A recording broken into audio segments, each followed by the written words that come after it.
아직 뭐 초대교회는 들어가지 못했는데 교회사 설교 10번째 시간이 되겠습니다. 그 역사상 가장 유명한 여인 한 명을 꼽으라면 누구를 벌써 이게 나와 버렸네. 예. 역사상 가장 유명한 여자 한 명을 꼽으라면 전 세계에서 뭐 아마 대부분의 사람이 이 클레오파트라를 꼽을 겁니다. 우리 예다은이도 이렇게 클레오파트처럼 아름다운데 예. 뭐 아름다움의 대명사죠. 예, 실수를 많이 하려고 지금. 예. 저 역사상 가장 유명한 여인인데 이게 1963년에 나온 영화입니다. 이 영화 보셨나요?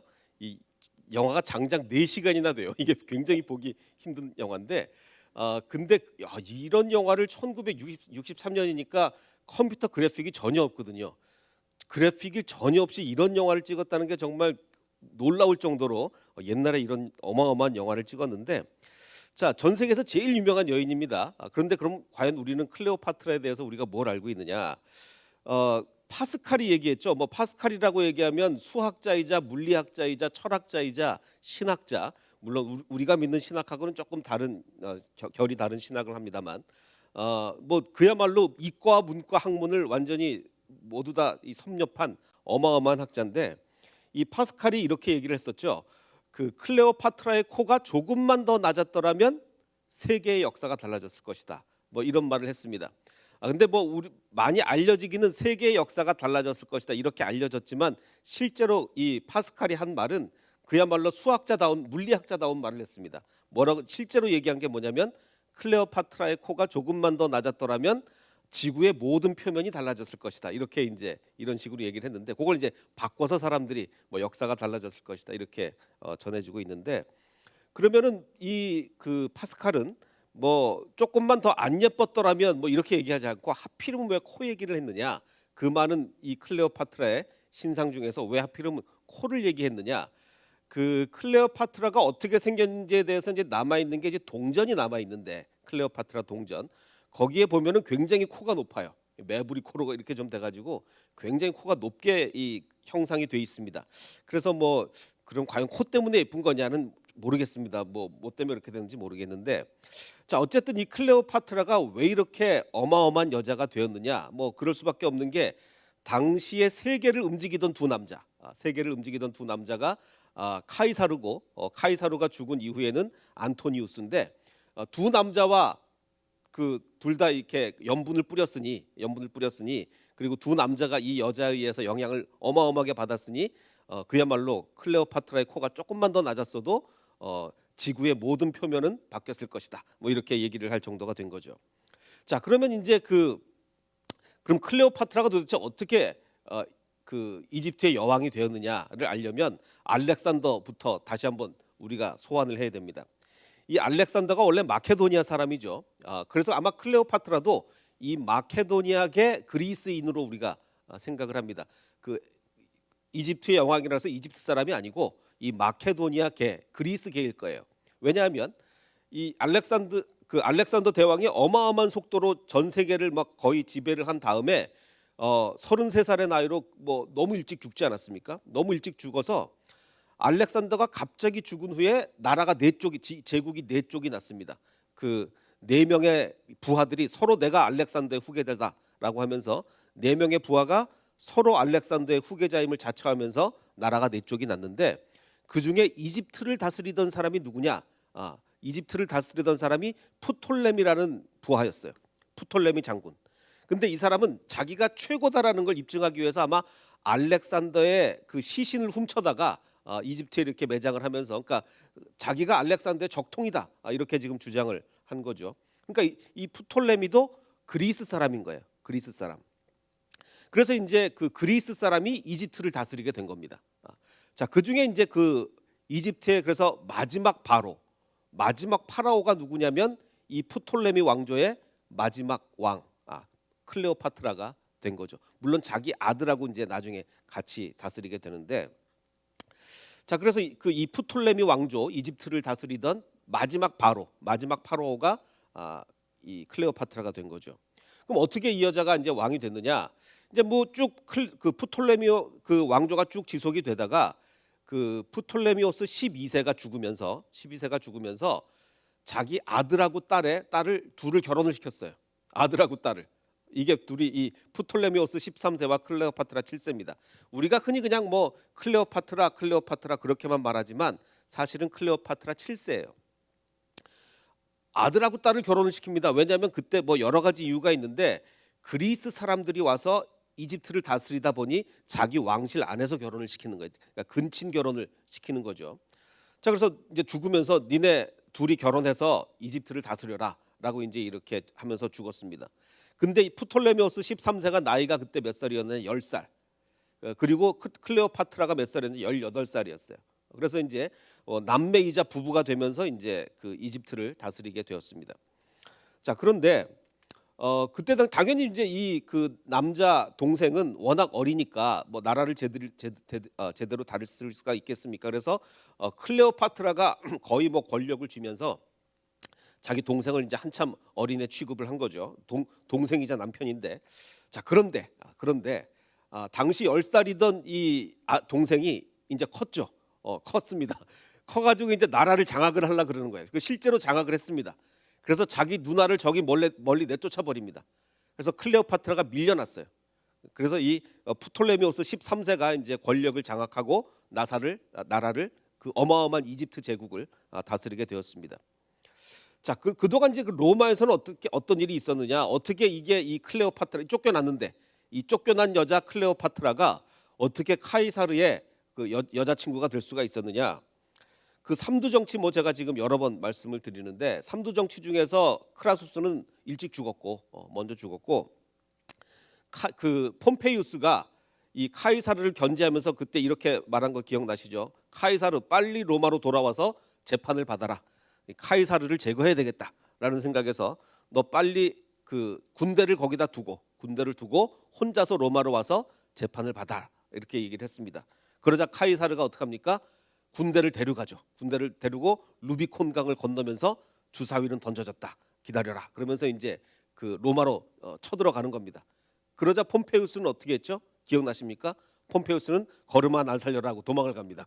이제 그 카이사르가 군대를 데리고 오니까 이제 도망을 가는 거죠. 도망을 가다가 어디까지 도망을 간다면 이제 이집트까지 도망을 간 거예요. 이집트까지. 그래서 이제 이 카이사르가 그 폼페이우스를 쫓아서 이집트까지 갔습니다. 가서 누구를 만났느냐?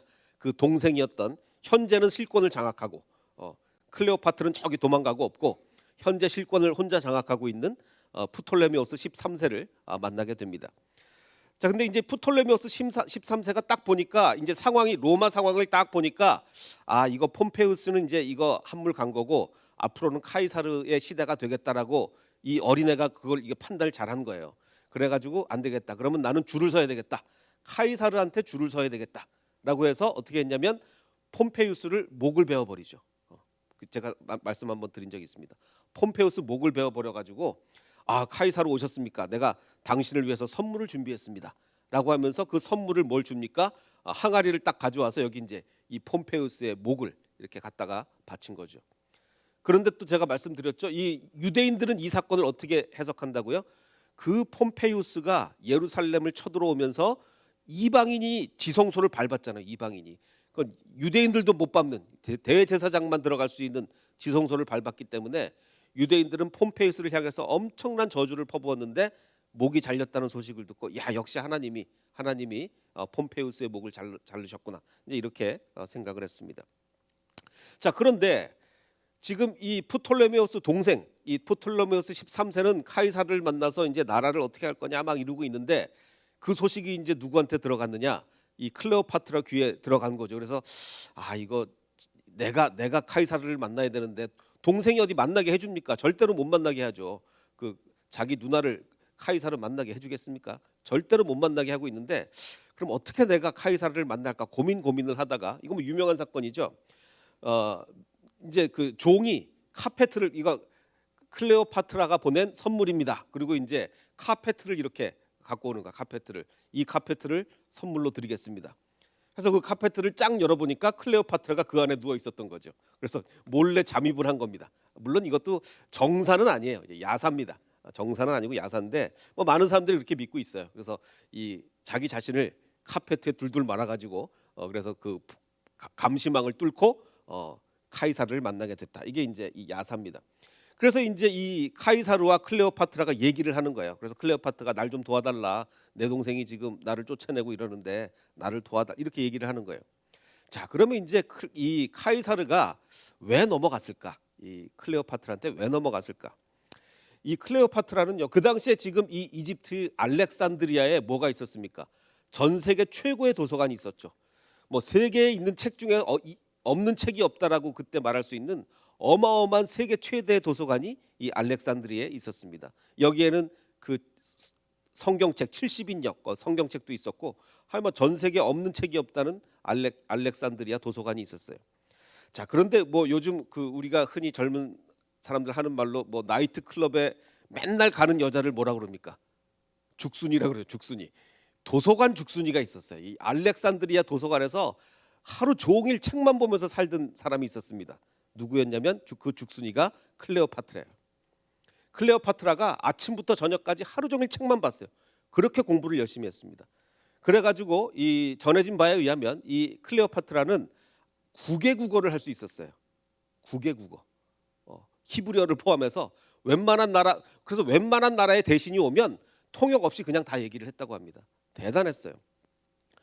그래서 이제 아까도 말씀드렸듯이 지금 그리스 사람들이 이집트를 다스리는 거거든요. 그러니까 이 사람들이 왕들이 그리스 말을 썼어요. 여태까지는 이집트 말을 안 썼다고요. 그런데 이 클레오파트라는 최초로 이집트 말을 배워서 프톨레미 왕 중에서 최초로 뭐 처음이자 마지막이죠. 이집트어로 통치를 한 그래서 이 백성들이 굉장히 좋아했다고 합니다. 와, 우리 여왕님이 우리나라 말로 다스려 주시는구나. 그래서 굉장히 이제 백성들의 지지를 많이 받았다 그래요. 자, 근데 놀라운 것은 그래서 저는 그럼 이 클레오파트라가 문과인가 보다. 이렇게 국외 국어에 능하고 뭐 이렇게 하니 이 여자는 대단한 문과구나.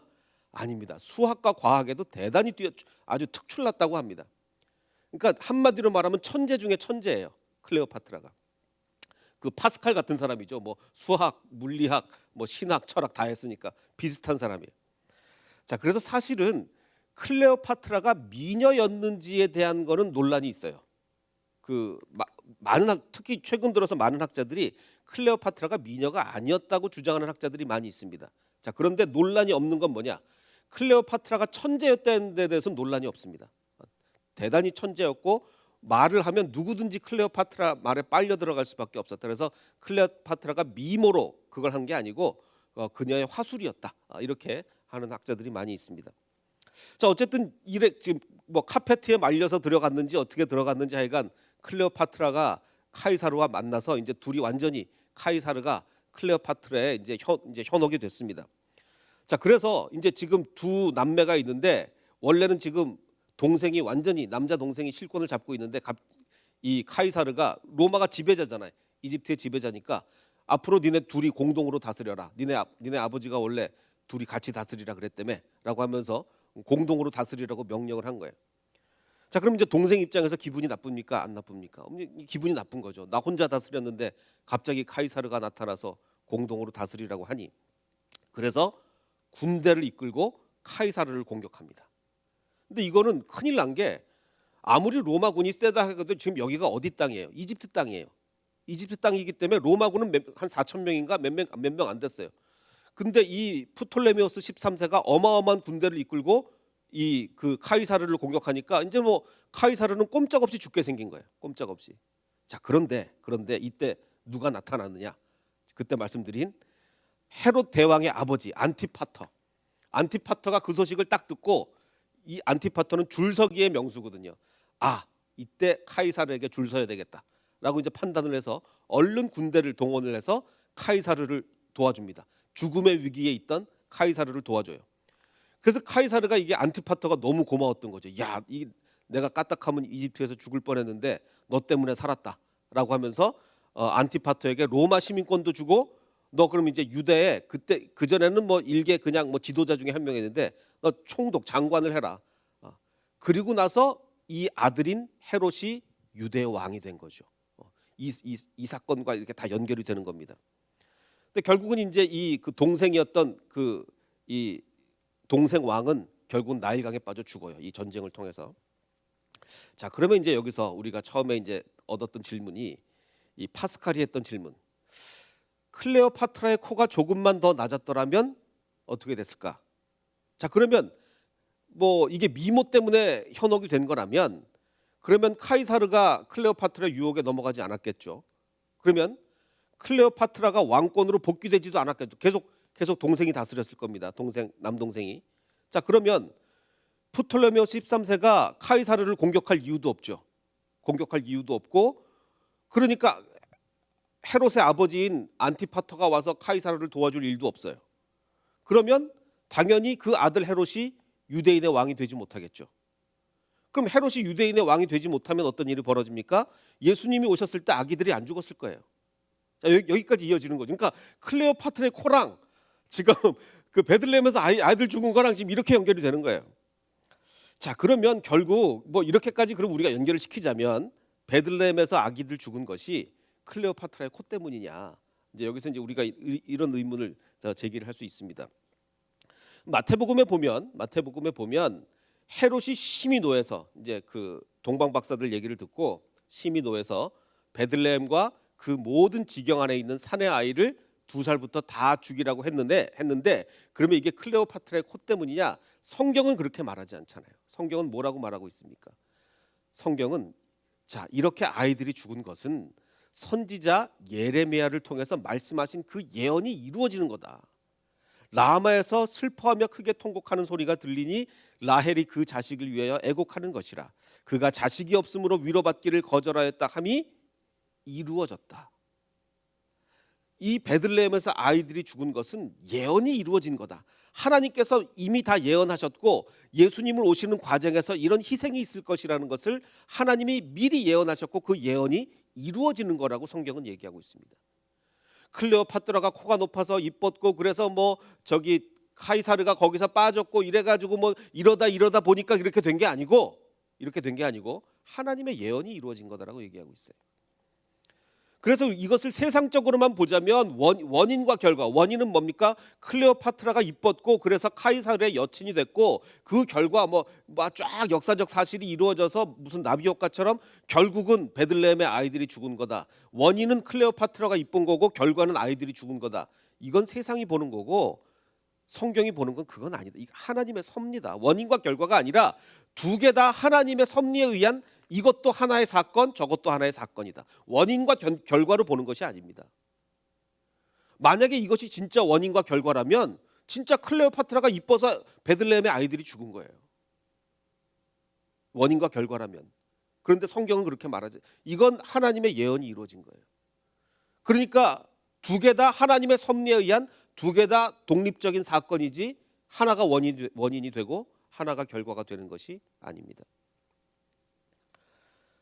자, 그래서 이제 이 클레오파트라와 이 그 카이사르가 이제 이집트에서 정말 이렇게 막 연애를 뭐 엄청난 이 그 돈을 써가면서 이때 당시 이집트가 굉장한 부자였습니다. 어마어마한 부자였어요. 그래서 클레오파트라의 부가 어마어마했습니다. 그래서 막 돈을 써가면서 이제 데이트를 하고 있는데 저기 위쪽 소아시아에서 지금의 그 터키 지방에서 지금 반란이 일어났으니 아니 지금 그 독재관이라는 지금 카이사르가 지금 이집트에서 데이트를 하고 있다니 말이 되냐? 지금 빨리 우리를 와서 도와달라. 데이트할 때가 아니다 지금. 이렇게 지금 지원 요청이 들어왔습니다. 자, 근데 카이사르는 나중에 나올 안토니우스와 달랐어요. 그렇게 지금 여자에 빠져서 막 이러고 있다가도 지원 요청이 오니까 당장 달려가서 단숨에 적을 물리치고 맙니다. 단숨에. 그리고 나서 그 로마 원로원에다가 편지를 써요. 내가 이겼다라고 하면서 딱 3마디를 씁니다. 베니 비디 비치 딱 3마디를 써요. 이게 뭡니까? 왔노라 보았노라 이겼노라. 근데 이 사람이 진짜 기가 막히게 라임을 써가면서 이 카이사르가 문장력이 대단합니다. 대단한 문장력을 가지고. 근데 딱 3마디를 썼어요. 베니 비디 비치 왔노라. 그러니까 이거를 조금 더 라임에 맞춰서 번역을 했는데 왔다 봤다. 그 다음에가 안 돼, 이게 라임이. 어쨌든 이 카이사르가 이게 대단한 이 라임을 맞추는 그 문장가였습니다. 요즘처럼 랩을 하면 아주 잘했을 사람인데 자 어쨌든 자 근데 이 카이사르가 그러면 나중에 안토니우스는 여자한테 빠져서 완전히 인생을 망치는데 카이사르는 이렇게 연애를 하다가도 지원 요청이 오니까 바로 단숨에 달려가서 이겨버리고 그래서 처음에 저는 이 역사를 잘 모를 때는 야 카이사르가 대단히 자기 관리에 철저한 사람인가 보다. 그래서 뭐 여자에 빠져 있다가도 당장 달려가서 이렇게 전투를 잘할 정도면 엄청나게 자기 관리를 잘하나 보다라고 생각을 했었어요. 근데 그게 아니라 알고 보니까 카이사르가 바람둥이라서 그랬던 거예요. 뭐 여러 여자를 만나다 보니까 한 여자에 빠지는 게 아니에요. 그래서 카이사르는 한 여자에 빠지지 않고 너무 많은 여자를 이렇게 하다 보니까 뭐 한 여자에 집착하지 않았던 거죠. 어쨌든 이제 이 카이사르가 이제 승리를 합니다. 자 그리고 이제 로마로 갔다가 이제 자기의 이제 여인 그 클레오파트라를 로마로 데리고 와요. 이제 클레오파트라가 카이사르의 아기를 낳았거든요. 카이사르온이라고 해가지고 아이를 낳았는데 그 아들과 함께 로마로 데리고 오는데 어마어마하게 성대한 개선식을 펼칩니다. 자, 근데 이게 이 클레오파트라가 돈이 어마어마하게 많다 그랬잖아요. 돈만 많을 뿐만 아니라 천재 중에 천재였고 이 클레오파트라가 또 하나는 이 행사 기획을 기가 막히게 했습니다. 아마 요즘 방송국 PD를 했어도 이게 클레오파트라는 잘했을 거예요. 행사 기획을 엄청나게 잘했는데 이 등장식을 막 이렇게 여기 이제 클레오파트라가 있는데 어마어마하게 이제 행진을 하면서 로마 사람들의 마음을 확 사로잡는 거예요. 로마 사람들이 볼 때 야 대단한 여자구나라는 생각이 들 정도로 이렇게만 그 이제 등장을 하면서 자기 아들 그 카이사리온하고 이제 등장을 하면서 로마 사람들의 마음을 확 사로잡은 거죠. 나중에는 엄청나게 미움을 받는데 처음에는 이제 굉장히 좋아했다 그래요. 그래서 이제 그 이집트에 가면 이제 부조에도 있는데 지금 이 옆에 있는 여자가 클레오파트라고 그 옆에 있는 남자가 그 카이사르와 낳은 아들인 카이사리온입니다. 자 그래서 이제 그 로마로 들어왔는데 이제 그래도 이 카이사르가 클레오파트라를 너무 좋아한 나머지 그 여신상도 하나 세워요. 클레오파트라 여신상을 이렇게 이제 그 신전에다 세울 정도로 뭐 이 정도로 이제 깊은 관계를 유지를 했습니다. 자 근데 이제 아시다시피 드디어 이제 그 카이사르가 암살을 당하게 되는데 암살을 당하고 나서 이제 유언장이 공개가 되죠. 유언장 그때 말씀을 드렸는데 자 근데 그러면 이제 이 클레오파트라 입장에서는 굉장히 기대를 했습니다. 어떤 기대를 했냐면 지금 카이사르가 아들이 자기랑 낳은 아들밖에 없어요. 아들이라고는 자기랑 낳은 아들밖에 없고 내가 이렇게 여신상을 세워줄 정도로 이 카이사르가 나를 이 정도 사랑하고 아들이라고는 자기가 낳은 아들밖에 없으니 당연히 내 아들이 카이사르의 대열을 이을 것이다 라고 이제 기대를 했었는데 이 유언장 어디에도 클레오파트라와 카이사리온에 대한 언급이 전혀 없었습니다.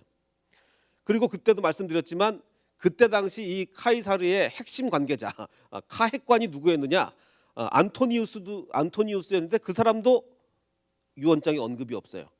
누구를 후계자로 지목했다고 말씀드렸죠? 자기 누나의 외손자인 옥타비아누스 나중에 이제 아우구스투스가 되는데 이 옥타비아누스를 후계자로 지명을 하게 되죠. 자 그래서 이제 여기서 비극이 벌어집니다.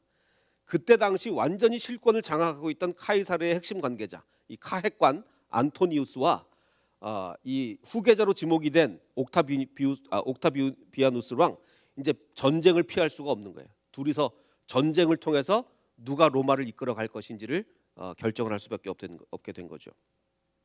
자, 근데 이제 이 결국은 이 그 안토니우스가 누구를 만나게 되느냐? 이제 이제 전쟁을 하고 막 이래야 되는데 돈이 궁했거든요. 이제 클레오파트라를 만납니다.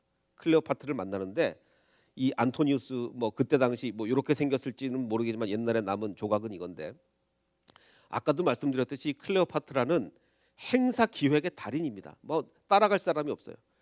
자기를 엄청나게 멋있게 보이기 위해서 지금 안토니우스가 돈이 궁하다는 걸 알았기 때문에 어마어마한 돈잔치를 벌입니다.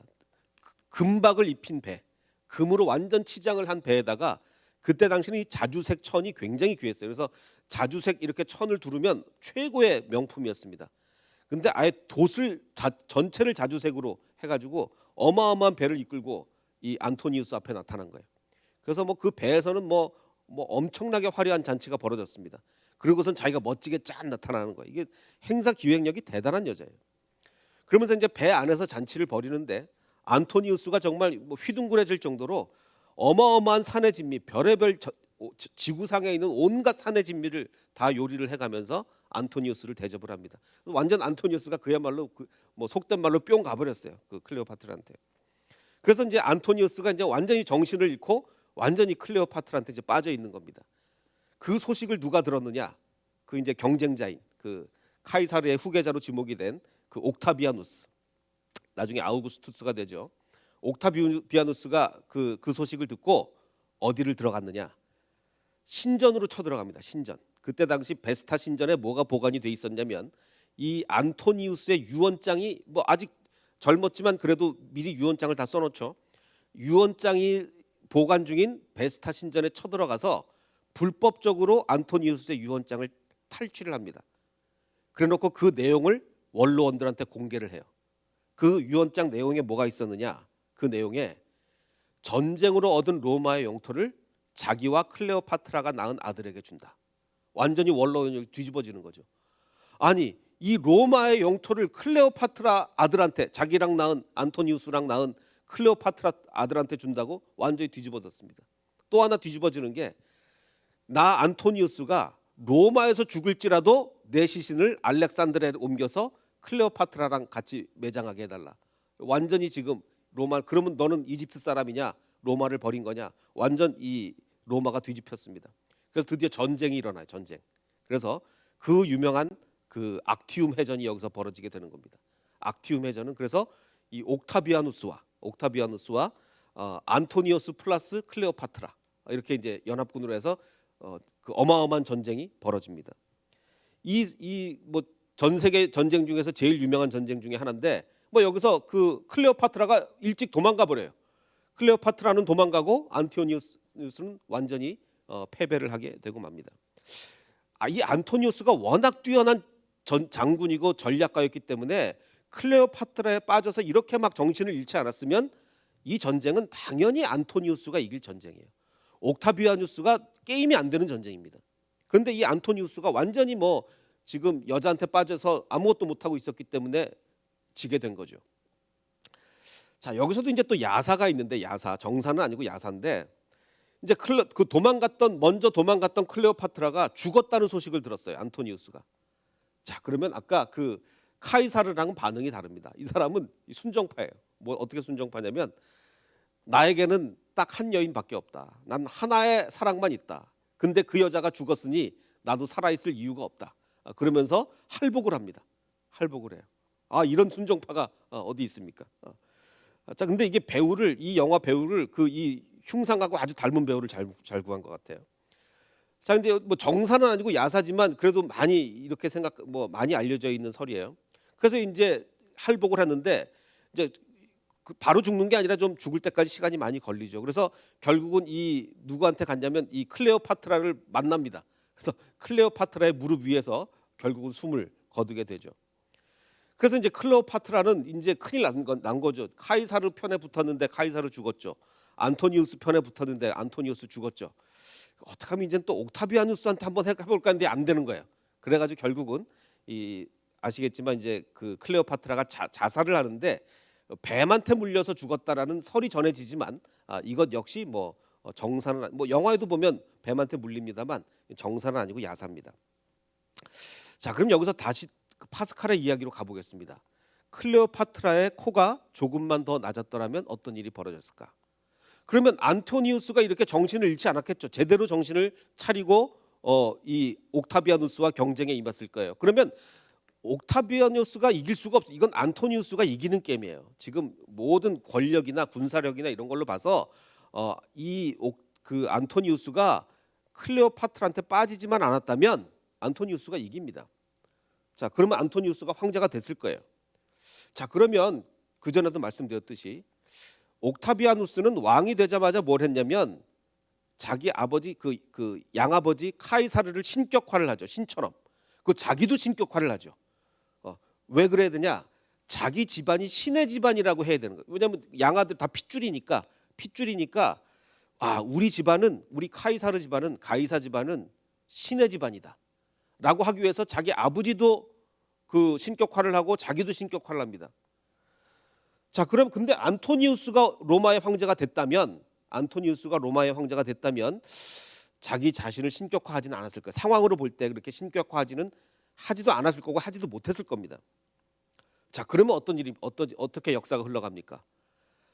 황제를 신으로 숭배하는 것을 거부하는 것 때문에 그리스도인이 그렇게 박해를 받았거든요. 나중에 초대교회가 왜 사자한테 물려 죽고 왜 불에 태워 죽고 왜 그렇게 많이 죽었습니까? 나는 황제를 신으로 인정할 수 없다. 인간이 어떻게 황제냐? 나에게 신은 하나님밖에 없다. 그 신앙을 고백하다가 사자한테 물려 죽고 불에 타 죽고 이랬거든요. 근데 옥타비아누스가 황제가 아니라 안토니우스가 황제가 됐다면 그런 일이 없었을 가능성이 많아요. 100% 장담은 못하지만 그런 일이 없었을 가능성이 많습니다. 그러면 기독교의 박해가 훨씬 더 적었을 것이고, 그러면 훨씬 더 적은 박해 속에서 훨씬 더 빠르게 복음이 전파되지 않았을까, 이렇게도 얘기할 수가 있죠.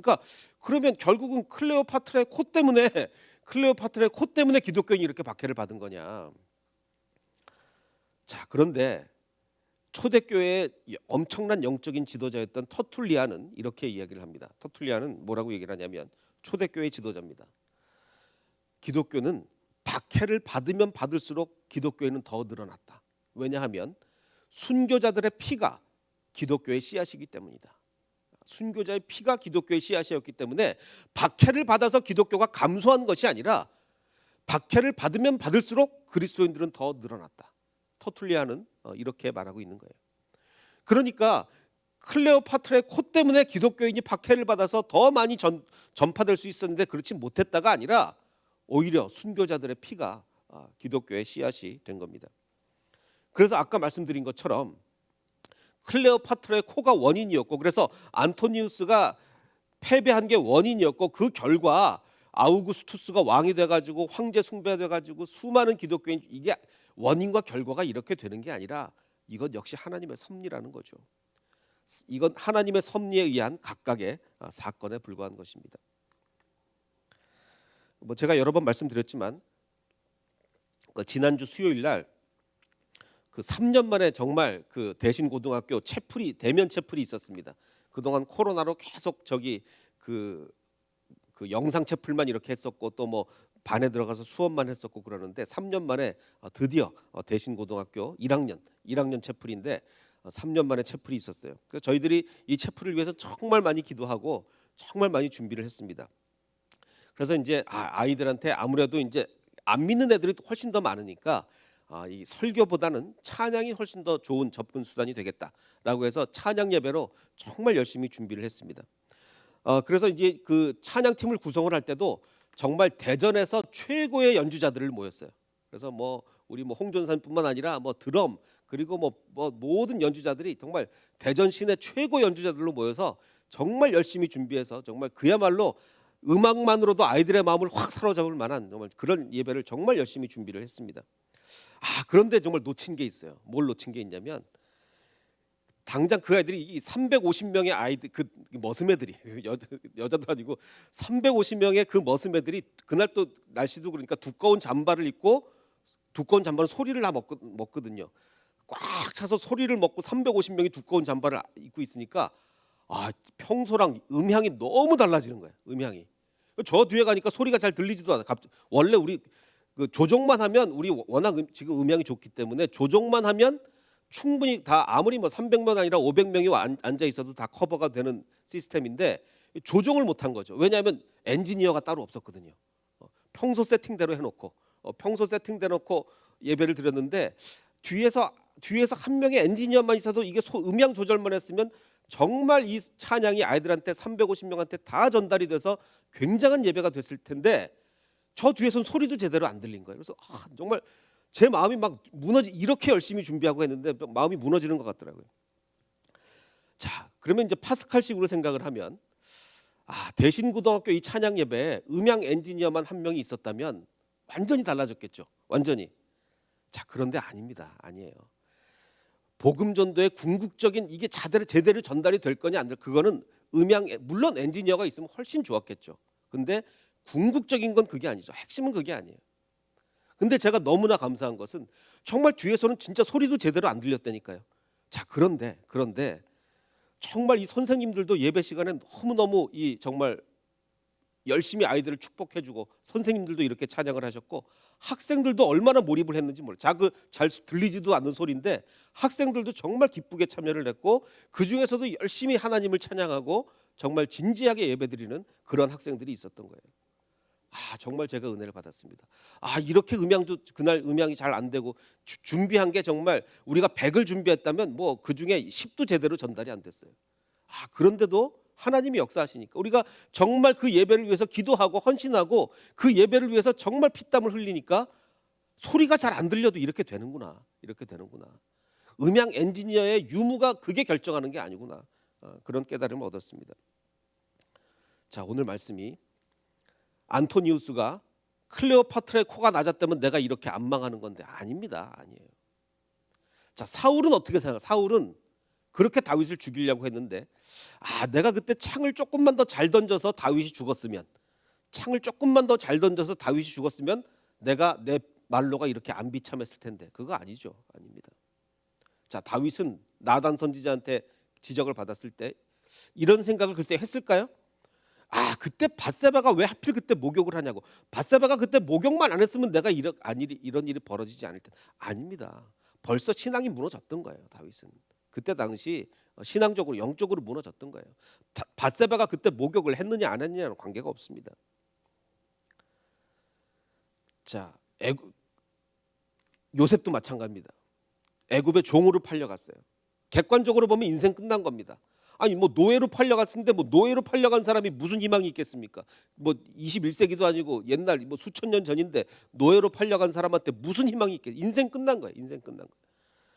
자, 애굽의 종으로 팔려감으로 인생이 끝난 것 같았던 요셉이 성경은 뭐라고 얘기하고 있습니까?